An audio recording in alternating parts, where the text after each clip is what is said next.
Então, nosso assunto hoje é retorno da vida corpórea à vida espiritual, a alma após a morte. E exatamente hoje, a nossa amiga Cida, que frequentou tantos anos lá o Herculano Pires, ela desencarnou e hoje foi o seu velório, o velório do corpo dela. Então, queríamos aproveitar hoje para dedicar esse trabalho à nossa irmã Cida, que foi uma trabalhadora no Herculano Pires muitos anos, querida de todos nós. E essa foto dela aí eu peguei no Facebook, no perfil da Roseli do Canto, que foi uma aluna dela, A Cida, ela foi professora por mais de 30 anos, E lá então no Facebook eu vi essa Roseli fazendo esse depoimento. Ela postou essa foto e disse o seguinte: minha eterna teacher, a melhor, que conduzia com muita maestria suas aulas que eram melhores. Uma mulher de fibra, guerreira, única. Hoje você brilha, minha linda, ao lado do nosso Deus. Então, homenagem aí da Roseli, e a nossa homenagem também à Cida, que ela perceba as nossas vibrações de amor, de paz, que ela faça aí uma boa passagem para o plano espiritual. Deus abençoe, querida Cida. E vamos à primeira pergunta. Deixa eu desligar o som, que para mim aqui o som está ligado ainda.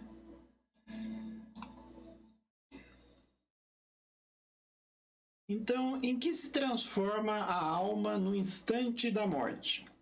Então, para os materialistas, a vida ela acaba com a morte do corpo físico. Mas para os espiritualistas, a vida continua além da morte do corpo físico. Aliás, isso é que caracteriza você ser espiritualista, que você acredita que a vida continua, Mas o que acontece exatamente com o espírito? Então volta a ser espírito, ou seja, retorna ao mundo dos espíritos, que ele havia deixado temporariamente. No espiritismo, quando nós estamos encarnados, nós que somos espíritos imortais, dizemos que somos alma. E quando você desencarna, aí você passa a ser espírito novamente, desencarnado. E no caso, o plano espiritual, o mundo dos espíritos, como fala aí, que nós voltamos, na verdade é o mundo verdadeiro, que preexiste ao mundo material e que pode existir até sem o corpo, sem o mundo material, Então, o mundo espiritual é a causa do mundo material. Então, você volta lá para o plano espiritual. A alma conserva a sua individualidade após a morte?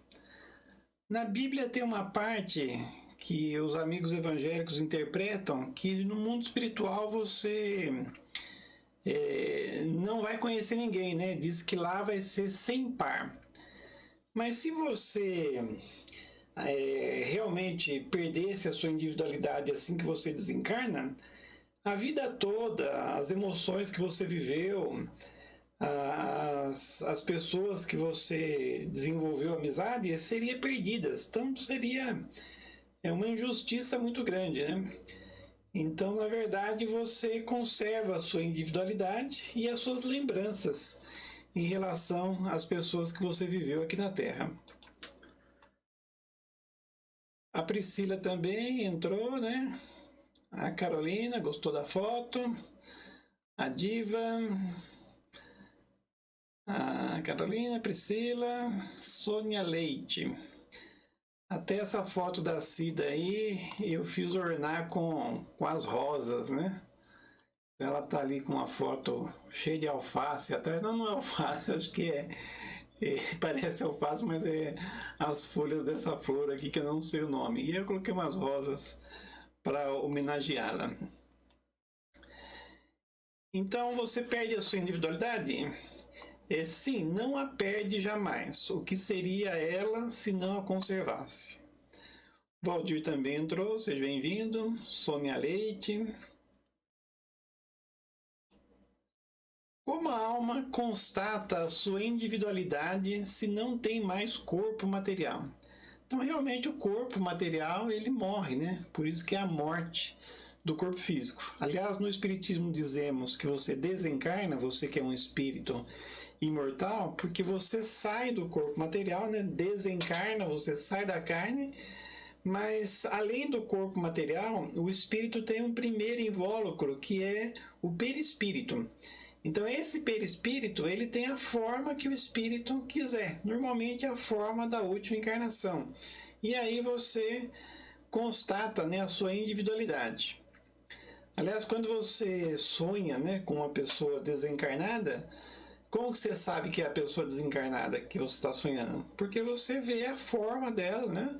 Então, você vê lá o seu perispírito, que é a mesma forma que tinha quando encarnado. Então, tem um fluido que lhe é próprio, que tira da atmosfera do seu planeta e que representa a aparência da sua última encarnação, o seu perispírito. A alma não leva nada desse mundo? Materialmente, não. Como se diz, caixão não tem gaveta, né? E quando você desencarna, não vai um caminhão de mudança junto com as suas coisas, né? Mesmo os títulos que você amealha durante a existência, muitas vezes eles são fictícios. Então você só vai levar realmente o seu desenvolvimento moral e intelectual. Então as coisas materiais, elas têm utilidade quando você está encarnado. Então nós temos até que correr atrás do conforto material, é natural que isso aconteça. Mas nós sempre temos que ter em mente isso, que nós somos espíritos imortais e que nós estamos aqui de passagem. E o que nós vamos levar é esse desenvolvimento moral e intelectual. Por isso, a necessidade de se preparar para a morte do corpo físico. Então, se durante a existência terrena você amealhou só as coisas materiais e só teve interesse em aparecer para os outros, né, uma coisa que realmente você não era, quando você desencarna, você leva um susto, porque aí você não vai ter nada no plano espiritual, né? Porque você não fez realmente no plano material. Viviane também entrou, seja bem-vinda. Nada mais que a lembrança e o desejo de ir para um mundo melhor. Essa lembrança é cheia de doçura ou de amargor, segundo o emprego que tenha dado à vida. Quanto mais pura ela for, mais compreenderá a futilidade daquilo que deixou na terra. Até tem uma mensagem, eu acho que é no Evangelho segundo o Espiritismo, de uma rainha, né? Uma pessoa que foi rainha da Inglaterra, e ela desencarnou, não sei se foi rainha da França, mas acho que foi da Inglaterra mesmo. E aí ela diz assim na mensagem, né? Rainha fui entre os homens, rainha pensei que ia entrar no mundo espiritual. E foi uma ilusão, porque no plano espiritual, essa rainha em terra, ela encontrou súditos no plano espiritual bem mais elevados do que ela, né?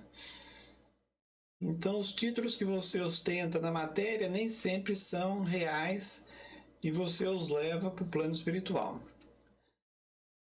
Que pensar da opinião de que a alma, após a morte, retorna ao todo universal? Então, tem pessoas que acham que existe o todo universal, né? Que você sai de lá quando você encarna e você volta para lá. Mas aí seria acabar com a sua individualidade. Então, você volta para o todo e perde a sua individualidade. Isso não existe. Né? Você pode dizer que você volta no todo no sentido do plano espiritual, mas esse todo não é como o mar, né? Vai dizer aqui também, né? Que tem um pessoal que acredita que, assim como as gotas, né, do oceano, né, formam o oceano, você seria uma gota que você volta para o oceano e aí se fundiria lá no grande mar espiritual. Mas não é assim, não. O conjunto dos espíritos não constitui um todo? Quando estás numa assembleia, fazes parte integrante da mesma, e não obstante conservas a tua individualidade. Então, nesse sentido, né, que o universo é um todo, tudo bem, mas que seria como o mar, que você volta, né, como uma gota de oceano para o mar, e perderia a sua individualidade? Isso não. Que prova podemos ter da individualidade da alma após a morte? Até então, diziam o seguinte, que ninguém volta do plano espiritual para dizer como é lá no plano espiritual. Mas com o Espiritismo ficou claro que existe o mundo espiritual e a comunicabilidade entre esses dois mundos. Então, através das comunicações, nós chegamos à conclusão que a vida continua, e constatamos a individualidade do espírito. Não tendes essa prova pelas comunicações que obtendes? Se não estiverdes cegos, vereis, e se não estiverdes surdos, ouvireis. Pois frequentemente uma voz vos fala e vos revela a existência de um ser que está ao vosso redor. Então, é de todos os tempos que existe essa comunicabilidade entre os dois mundos. Mas só com o Espiritismo é que ela foi provada, podemos dizer até cientificamente. Os que pensam que a alma, como eu disse, com a morte volta ao todo universal, estarão errados, se por isso entenderem que ela perde a sua individualidade como uma gota d'água que caísse no oceano. Estarão certos, entretanto, se entenderem pelo todo universal o conjunto dos seres incorpóreos, de que cada alma ou espírito é um elemento. Se as almas se confundissem no todo, não teriam senão as qualidades do conjunto, e nada as distinguiria entre si. Não teriam inteligência nem qualidades próprias.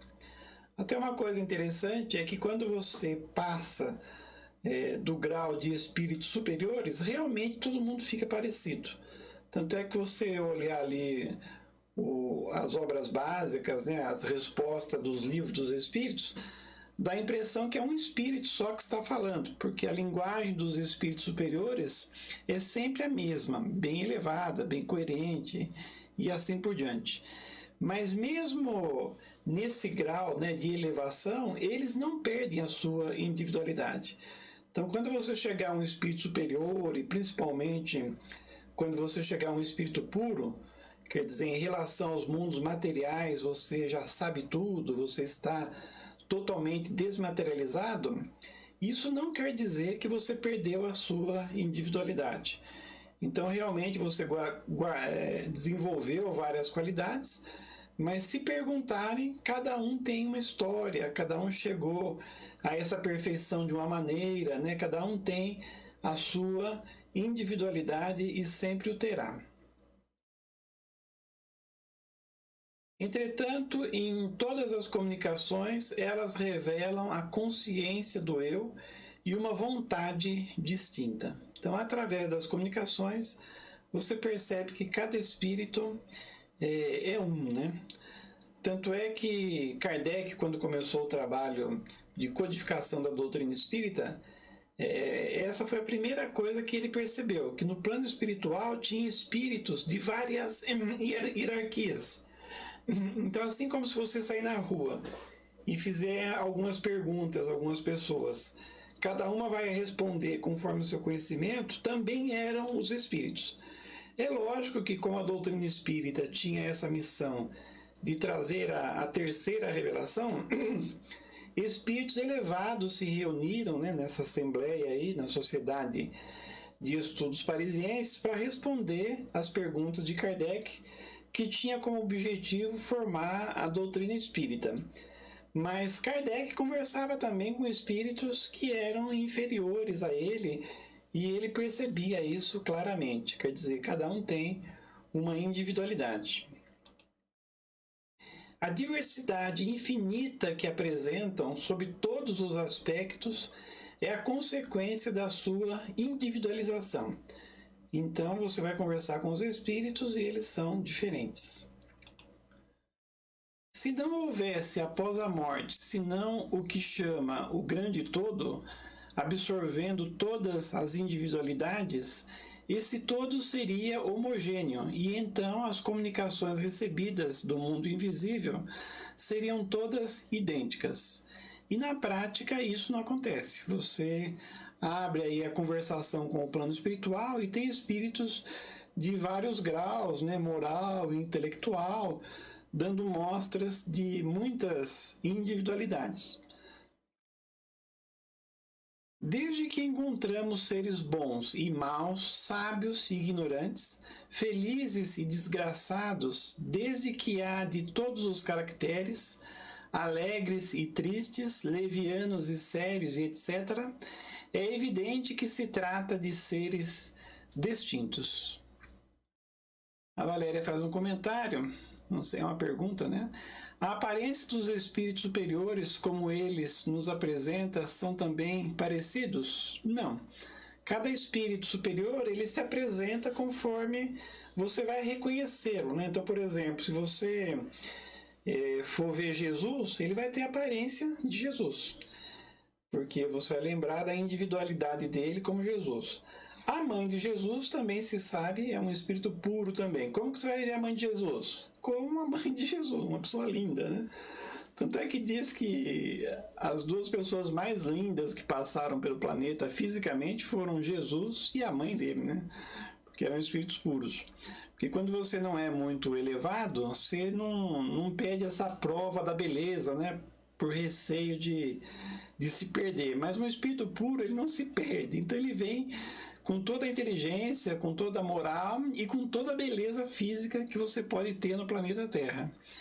Então, quando você vai conversar com um espírito desse, ele não vai aparecer como uma luz e todo mundo igual. Ele vai aparecer conforme as características que ele teve na última existência que você lembra, né? Os espíritos que passaram por muitas existências, eles sempre mostram a aparência conforme a pessoa que eles estão conversando. Então, por exemplo, se um espírito for fazer uma palestra para uma assembleia que o conheceu em determinada existência, ele vai aparecer com aquela aparência, né? Kardec mesmo, diz os espíritos superiores, quando ele dormia, ele muitas vezes estava sendo chamado a outros planetas que ele já passou em missão para falar alguma coisa. E como é que ele aparecia lá nesses mundos? Como Allan Kardec? Não. Ele aparecia com a forma que essas pessoas o reconheceriam. A individualização ainda se evidencia quando estes seres provam a sua identidade através de sinais incontestáveis, de detalhes pessoais relativos à vida terrena e que podem ser constatados. Ela não pode ser posta em dúvida quando eles se manifestam por meio das aparições. As aparições é o espírito se materializar, né? Então aí ele mostra a sua individualidade se materializando na pessoa que ele foi na última existência.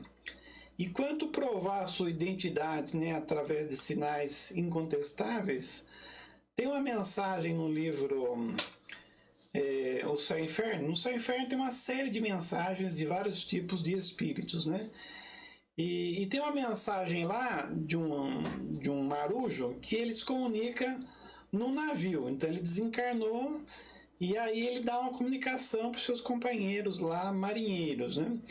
E aí, para provar a sua individualidade, ele diz que ele ficou devendo uma soma de dinheiro para um dos amigos dele. E ele até cita o valor exato dessa dívida, né? E ele pede desculpas, né? Ele falou, olha, eu desencarnei sem pagar essa dívida para você, né? Então você me perdoe que eu não consegui pagar você, né? Então olha como vem aí a prova incontestável, né? Depois esse marujo ele disse, nossa, ninguém sabia, né? Eu não falei que ele ficou devendo para mim. Então só eu e ele sabia desse empréstimo que eu fiz, né? E agora nessa comunicação ele diz a quantia exata. Então são provas, né? Que o Espírito diz aí da sua identidade. A individualidade da alma foi teoricamente ensinada como um artigo de fé, mas o Espírito a torna patente e, de certa maneira, material. Um médium que foi especialista, né, em mostrar a individualidade dos espíritos foi Francisco Cândido Xavier. Então ele é famoso, né, foi famoso por dar muitas comunicações de entes queridos, né, principalmente filhos, para mães que estavam desesperadas que perderam o filho. E aí nas mensagens dele, ele dá detalhes que ninguém sabia, né? Tem médium que não tem essa faculdade, porque a faculdade de você dizer fatos históricos, nem todos os médios têm, né? Mas Chico Xavier tinha. Então ele recebia mensagens de espíritos desencarnados sem ninguém dizer nada, né? Então a pessoa ia lá, não dava o nome, não conversava com ninguém, e ele recebia o filho, né, da pessoa, do casal, e dava detalhes assim que ninguém sabia, só o pai com a mãe, né? E chamava todo mundo pelo nome, pelos apelidos, né? Então, uma prova irrecusável, né? Até teve um caso de Francisco Cândido Xavier que absolveu uma pessoa que o espírito deu uma comunicação e ele assinou. Então, outra faculdade que o Chico tinha também, né? A caligrafia do espírito comunicante era exatamente a caligrafia que ele tinha quando encarnado. E no caso aí desse processo criminal, deu para reconhecer a firma do espírito. Então ele diz, né, que fulano era inocente, deu o seu depoimento e assinou no final. E deu para reconhecer a firma. O Divaldo Pereira Franco tem essa faculdade também, né, de dar detalhes da vida do espírito, como datas, nomes, né, de escrever a mesma caligrafia do espírito, né?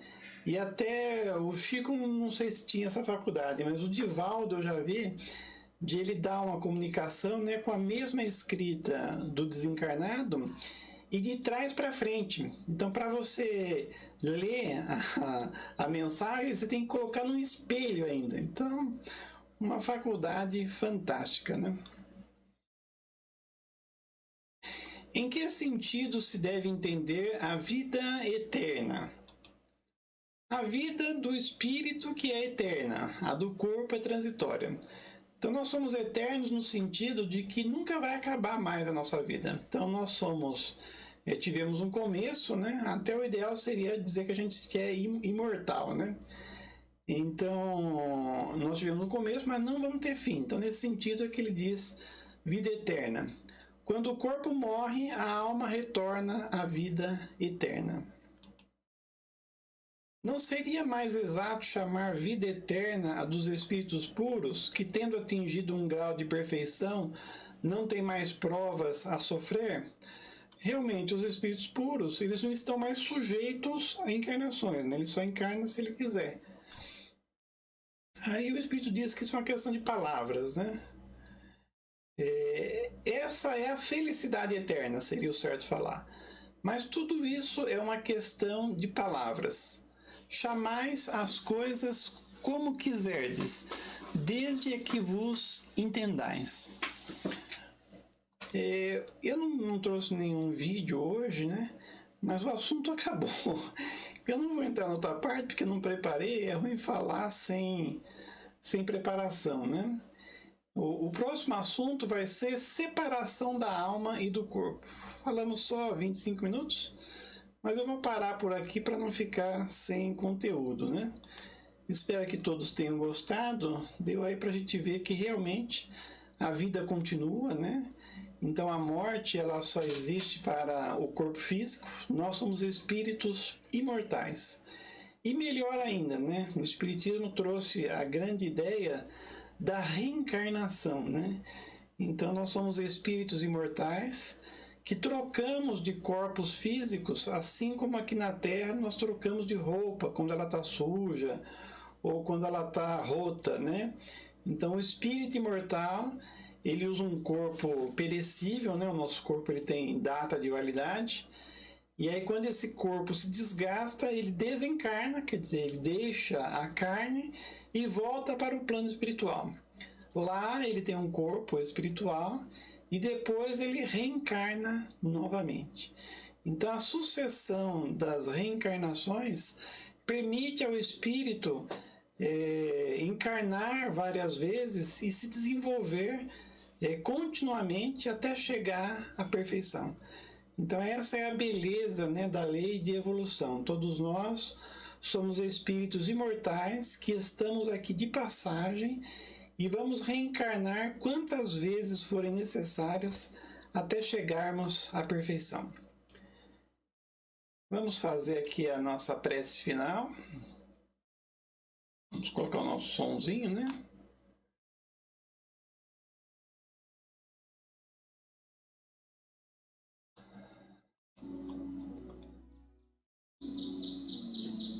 Vamos colocar a foto da Cida aqui para a gente fazer o nosso encerramento, vibrando por ela, né? Que está se desprendendo aí do corpo físico, né? Que Deus a abençoe aí nessa volta ao plano espiritual. Então nós vamos agradecer a Deus esses momentos que aqui passamos, estudando a doutrina espírita, redescobrindo que a vida continua, que estamos aqui só de passagem. E vamos aproveitar, né, esses instantes para fazer uma vibração para todo o nosso planeta, para todas as pessoas que sofrem, principalmente para aqueles que têm uma prova mais difícil, né? Às vezes passando necessidades materiais, outras vezes sem moradia. Que Deus lhes dê as forças necessárias para que passem essas provas e assim se desenvolvam, assim se equilibrem. Pensamos também nos desencarnados, né? Hoje vimos esse assunto sobre a vida no mundo espiritual. Possam eles ter se esclarecido com essa lição e descoberto que estão vivos com a sua individualidade, continuando a sua vida no plano espiritual. E nós também que aqui estamos, pedimos a Deus nos abençoe, possamos ter as forças necessárias para continuarmos as nossas lutas e o nosso desenvolvimento. Se soubermos de alguém, né, necessitado, com algum problema, esse é o momento de envolvê-los com carinho, para que recebam todos os bons fluidos do nosso ambiente. Então, em nome de Deus, em nome dos bons espíritos, né, encerramos aí o nosso estudo e fica aí o nosso abraço à querida Cida, que ela faça uma boa passagem aí para o plano espiritual. Então agradeço a presença de todos e até o próximo sábado, sempre nesse horário, né, às 20 horas, aqui no Facebook do Herculano Pires. Boa noite, bom domingo a todos.